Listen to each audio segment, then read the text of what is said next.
Good morning, CTC partners. The wild world of e-commerce continues to keep us engaged and sorting through problems. I'm coming to you today to talk about Facebook performance measurement in the midst of the iOS 14 update. I'm sure you all have been following along in your own ad accounts or talking directly with your team about what is happening right now as Facebook begins to transition in preparation for some of the upcoming releases from Apple related to privacy. So you've seen our articles, we've talked you through some of the initial steps to get prepared, and now we're beginning to sit amidst some of the reporting chaos that's coming as a result of the attribution changes. So two primary attribution changes that Facebook has made that is causing a lot of this chaos. One, they're moving the default account from 28-day click one-day view to 7-day click one-day view. Okay, so on the surface, that's not a very major change. Many of us look at 7-day click as the primary metric anyways, depending on your path length and purchase flow for each customer. But the bigger change has been that they are changing the way that they attribute purchases. Historically, Facebook has attributed purchase to the date of the last ad interaction. So if you clicked on an ad on Tuesday and you bought on Thursday, that revenue, that purchase conversion value would show up on Tuesday's ad performance. This is why you would see something called delayed attribution that we talk a lot about. But that is now all changing. Facebook going forward is now going to assign attribution of a purchase on the date of purchase, not the date of ad interaction. So what that means is that delayed attribution is no longer a thing. It's going away. You will no longer see any increase in your ROAS on any given individual day after that window has closed, after that day has ended. So what this means is that all of our historical metrics related to 1-day click, 7-day click, 28-day click are all obsolete. We can no longer presume that what was a 1-day click ROAS number historically will be the same going forward because they're not going to be measured in the same way. Additionally, as Facebook is rolling out this change, it's causing visibility chaos inside of the ad account. We're sorting through all these hacks to get the data back into the account. There's some legacy historical data that's going away that's only available via the API. All sorts of madness that's making the data integrity inside of Facebook Ads Manager really, really low.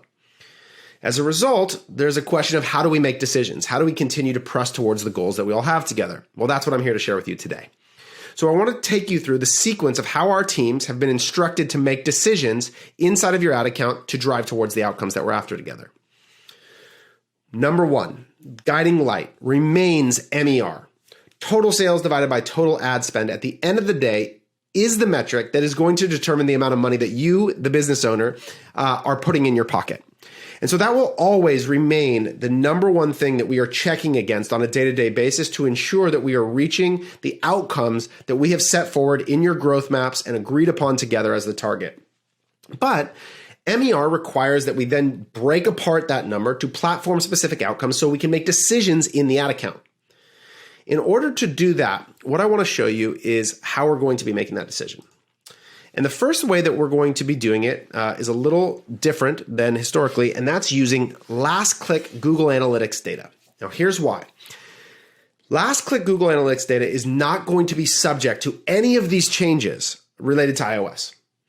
The data is not going to change. The attribution model is not being altered in any way. There's no limitation of visibility of the data based on what happens in apps. This is all going to be data that is consistent. It gives us a foundational, constant source of truth. Now, the problem we all know with last click is it's insufficient in telling the whole story of the impact that's being created. Most brands, their path length, meaning the number of visits to the website before purchase, less than 50% of purchases happen on the first visit. So that means last click is going to be over-assigning attribution into search channels primarily. And of course, Google does this because they're a search engine and they want to prefer their platforms to assign credit to. But what we want to understand is the historical relationship between last click Google Analytics data and what Facebook is telling us to understand the ratio between those two numbers. And the good news is because we use UTMs for all of our ads inside of Ads Manager, we can get great visibility to performance, not just at the entire account level from all of Facebook, but also at the campaign, ad set, and ad level. So let me show you what I mean. One of the benefits, we're working with CTC, we own and operate our own brand, so I can actually take you into data. I can show it to you at our own discretion. So we're going to look right now at Bamboo Earth's ad account. So what you're going to see is I'm looking at January 1 through 19. And you can see in here, I'm looking at Medium. This is showing us all of the Facebook campaigns. If I back out to source, you're going to see a sort of account level view. You can see all of CTC Facebook right here. And then I go into Medium. That gives me the campaign level data. So let me show you what I mean here. So you can see number one campaign in that date is this Annie Rupert Scaling 2 Prospecting CBO. Revenue $33,367. If I go into the ad account and I look at the same date range, you can see Annie Rupert Scaling 2 Prospecting CBO. Now, if you look at the purchase conversion revenue here, you see $79,121. And on a last click basis, $33,000.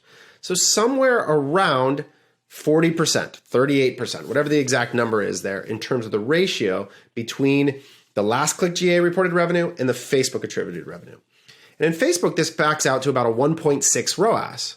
So if I look at a ROAS on a last click basis, you'll see we have $50,000 in spend against $30,000 in revenue, about a 0.6 ROAS. So a 0.6 ROAS is translating to about a 1.57 in Facebook, and the revenue is about 40% of the overall revenue. So what I'm going to do is your media buyers and your growth guides are going to be pulling all of your historical data from a last click basis to your Facebook ad account to understand the relationship between those two numbers historically. And we're going to be looking for consistent ratios to allow us to do a few things. One, we're going to look at campaigns on a straight last click ROAS basis. I want to see this 0.66 number. I want to be able to compare my prospecting campaigns on a pure last click revenue basis, last click ROAS basis. Then we're also going to create a modeled version of that number based on the ratio. So let's say for simple math that your historical last click is 1/3 of the Facebook number. So we're going to take that modeled number, we're going to multiply it by 3, and we're going to show that number as well. And while we wait for the Facebook data to normalize, to understand it, to get better visibility, for the data integrity to increase, we are going to use this as our primary decision-making tool in the ad account. From MER to last click ROAS to modeled last click ROAS. So those ratios are something that we're going to share with you today. Your teams are working on them. And because this data is not changing, again, it's not altering at all, we're going to be able to understand that relationship over time and use it as proxy for what's happening in totality in the ad account. And we're going to comp it against that 28-day one, the old historical Facebook ROAS, because we get, that's the number that we all have contextualized. It's the ROAS targets that we've all had for a long time. And then the final thing that we're going to keep an eye on is what Facebook is currently reporting. And so we're going to look at all of these numbers next to each other and begin to understand which one provides the best direction to make the best decisions off of inside of your ad account. And the good news is what we're going to be doing in growth data is we're also going to automate this process. So we're going to be able to take it out of spreadsheets. And so this is your Facebook overview report inside of growth data. And you can see we've already started pulling in some GA data and comparing GA to some of the Facebook data.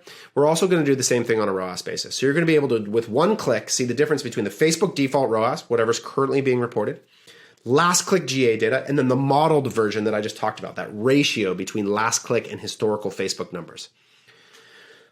I shared all of this with you because, one, you're going to be hearing it from your growth guides. You're going to be seeing these numbers come to life. But more than anything, I want you to know that we are on top of this. You're going to see things on Facebook. You're going to see things on Twitter, in your different e-commerce groups that you're in. We are in all of those groups. Every time we see someone post, check out this piece, this hack. Here's a way to get visibility. Here's information.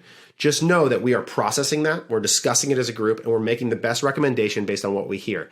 It's a dangerous time to chase a bunch of information because it is really noisy. It's hard to sort out, but just know we're in direct communication with Facebook. We have our rep in our Slack channel answering every question that comes up. Everything that happens, we fact check to get directly with the source to get the most up-to-date information to make the best possible decisions inside of your ad account.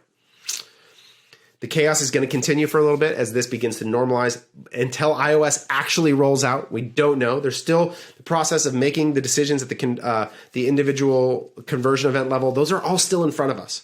So this data is going to continue to be wonky for a while, but by looking at this foundational source of truth from Google Analytics that's not going to change, we can supplement our decision making to help make better decisions.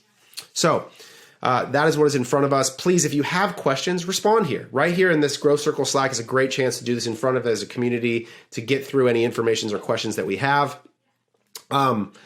And just know, like I said, that we are on top of this. We're in direct communication with every source. We have access to all the information.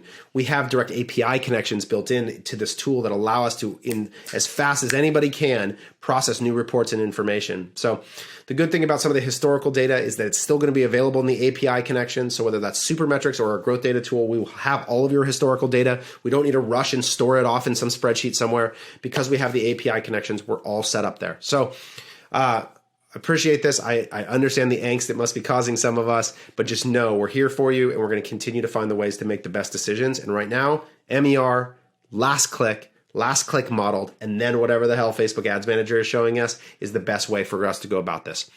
You'll continue to hear from us as anything changes. Could be anytime, but we appreciate you. And as I said, if you have any questions, please respond here.